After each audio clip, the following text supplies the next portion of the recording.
एक नगर में किशोर नाम का एक नवयुवक रहता था। उसे अपने पिता से विरासत में बहुत कुछ मिला था। इसका फायदा उसके मतलबी दोस्तों ने उठाया। रोज अलग अलग बहाने बनाकर उससे खूब धन लूटते।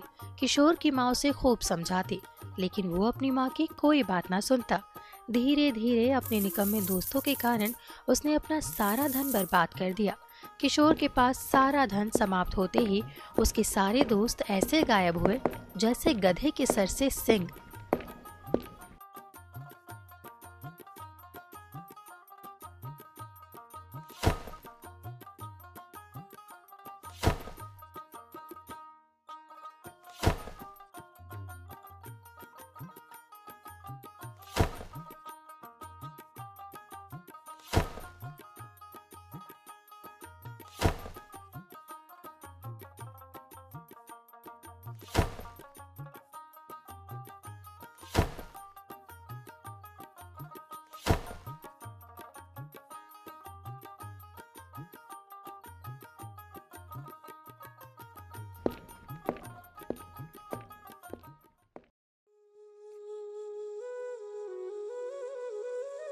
बेटा, दुखी होने से अब कोई लाभ नहीं है।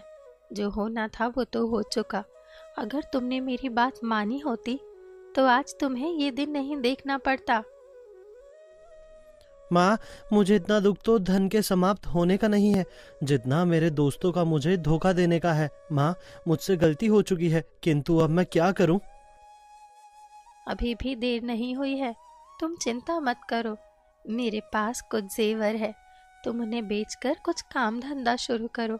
लेकिन खबरदार, अब अगर तुमने किसी मतलबी इंसान को अपना दोस्त बनाया तो।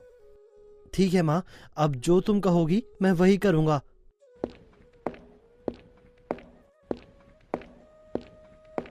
किशोर ने अपनी माँ की बात मान ली और अपनी माँ के जेवर बेचकर नया कारोबार शुरू कर दिया। कुछ ही दिनों में उसका कारोबार बहुत ही अच्छा चलने लगा। लेकिन अब अपने पुराने दोस्तों से मिलने की आदत की वजह से किशोर बेचैन रहने लगा।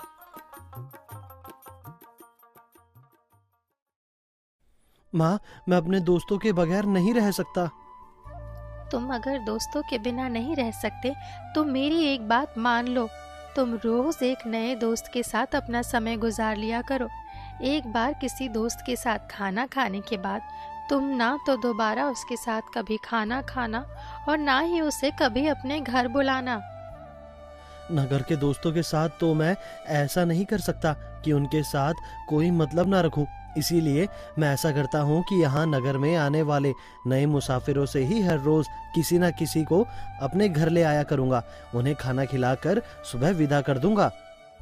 तुम्हें जैसा ठीक लगे तुम वैसा कर सकते हो। अगले ही दिन किशोर शाम को नगर में प्रवेश करने के मार्ग पर जाकर खड़ा हो जाता है और जो कोई भी मुसाफिर उसे वहां से जाता दिखाई देता वो उसे मित्र बनाकर सम्मान पूर्वक अपने घर ले जाता है। उसे घर में खाना खिलाता है, ढेर सारी बातें करता और सम्मान पूर्वक सुबह विदा कर देता।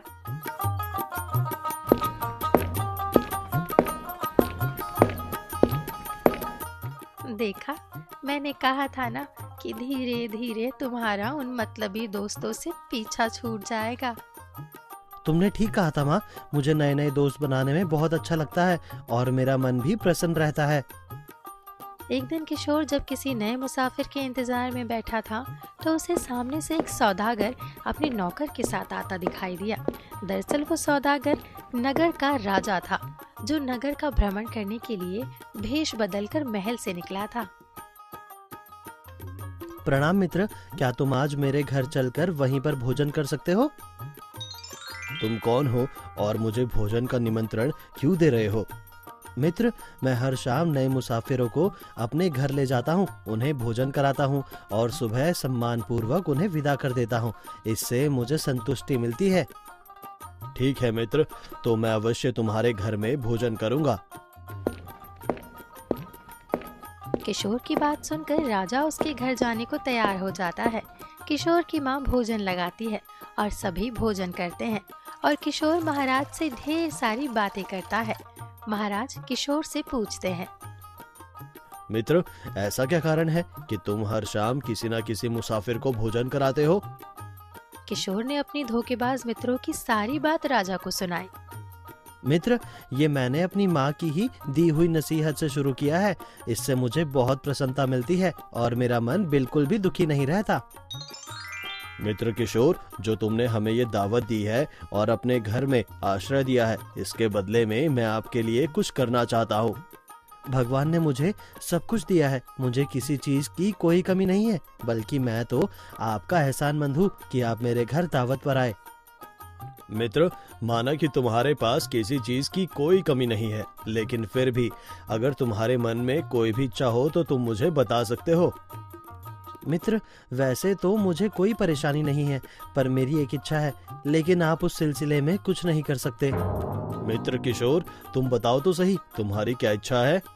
हमारे यहाँ का जो मुखिया है, उसने पूरे गांव को परेशान कर रखा है, लेकिन कोई भी उसका कुछ नहीं बिगाड़ सकता। अगर भगवान मुझे एक दिन के लिए राजा बना दे तो मैं उसे ऐसी सजा दूंगा कि वो 7 पीढ़ियों तक याद रखेगा। भगवान करे आपकी इच्छा पूरी हो। चाहे जो भी हो, मैं इसे एक दिन का राजा अवश्य बनाऊंगा।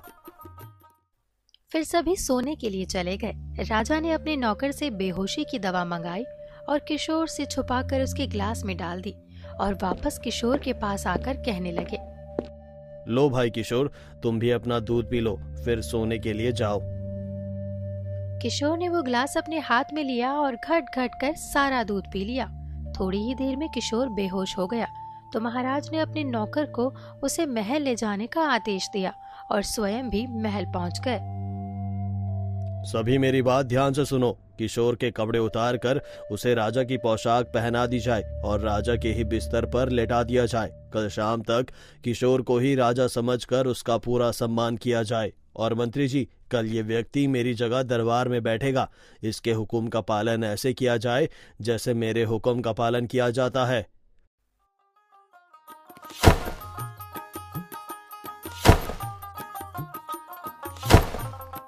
महाराज की आज्ञा का पालन किया गया। किशोर को शाही पोशाक पहनाकर बिस्तर पर लेटा दिया गया। सुबह हुई तो एक नौकर ने किशोर को जागते हुए कहा, महाराज की जय हो। महाराज, सुबह हो गई है, अब आप स्नान करके दरबार में चलने के लिए तैयार हो जाएं। किशोर ने ये सुना तो वो सन्न रह गया।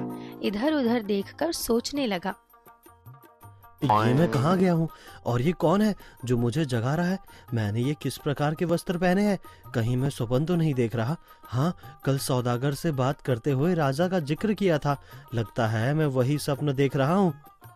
राजा साहब, जल्दी से उठिए, सभी दरबारी आपका इंतजार कर रहे हैं।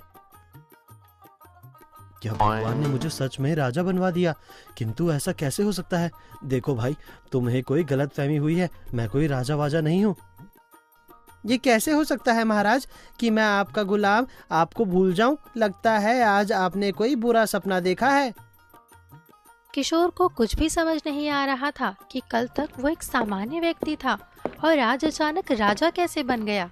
लेकिन उसने नौकर की बात मान ली और तैयार होकर दरबार पहुंच गया। महाराज की जय हो। आपने क्या हुक्म किया है महाराज? क्या फरियादी पेश किया जाए? सर्वप्रथम मेरा आदेश है कि इस नगर के मुखिया को देश निकाला दे दिया जाए और उसे कहा जाए कि ये तुम्हारी सजा है जो तुमने राजगढ़ के गांव वालों को परेशान कर रखा है। इसके साथ ही राजगढ़ में रह रहे एक व्यक्ति किशोर की मां को 1000 स्वर्ण मुद्राएं दी जाए।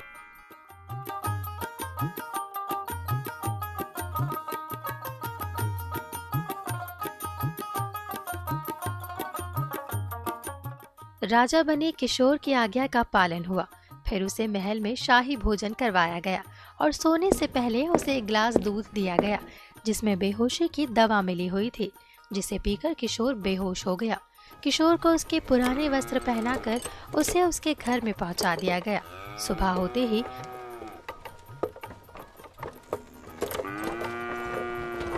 किशोर की आंख खुली तो वो आश्चर्य में पड़ गया।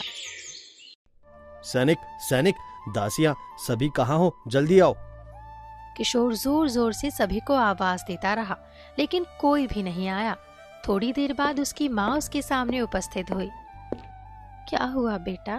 हाँ किशोर, तुम ये बहकी बहकी बातें क्यों कर रहे हो? तुम किसे अपना बेटा कह रही हो?